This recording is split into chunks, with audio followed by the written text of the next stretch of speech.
Зеленчук, овошје, млечни производи, продукти без кои не може да стартува и опстане дневната живејачка. Пазарната кошница задолжително еднаш неделно мора да вклучи кило до 2-3 компир, пипер, патличан, кромит, јајца, производи за кои 4 члена фамилија треба да одвои минимум 600 денари, плюс млеко и млечни производи за кои неделно се одвојуваат дупло. Простата математика вели 1600 до 2000 денари неделно, но тоа е стартната потрошувачка која задолжително треба да се надополни со X други намирници за просечно функционирање на човечкиот организам. Во услови на зачестен раст на цените, се поактуелно е прашањето дали е поисплатливо да се живее на село, каде би можеле да ги произведуваме барем основните намирници, или во градот, каде од леб до кромит се треба да се купи. Секој од свој агол во анализата на расположивиот буџет. Порно на село отколку у град, маленки се пензите. И тоа што го произведеме, тоа не се проценува.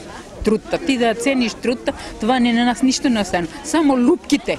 Па исто е и у град и у село, исто е за мене. Не, јас сум технолошки вишок. Стесуваат ли парите за основните продукти?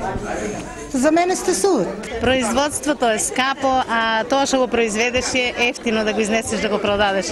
И тешко се продава, многу тешко се продава. Не можеш да го продадеш. Имаме, за дома си имаме, за нас си произведеме, па и донесеме така чат-пат помалкучка донасаме.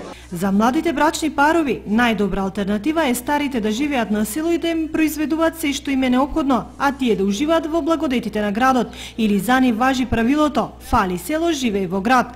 Ако се следи статистиката на миграциите село-град, тие се во пораст последните неколку години, а големи површини земјоделско земјиште останаа запуштени. Но како тргнале работите, тркалото продолжува да се врати и се поизвестно е дека ќе почне да важи ново правило «Работи во град, живеј на село». По-добро на село да се живее. У село не се умира за јадење, а у градо може.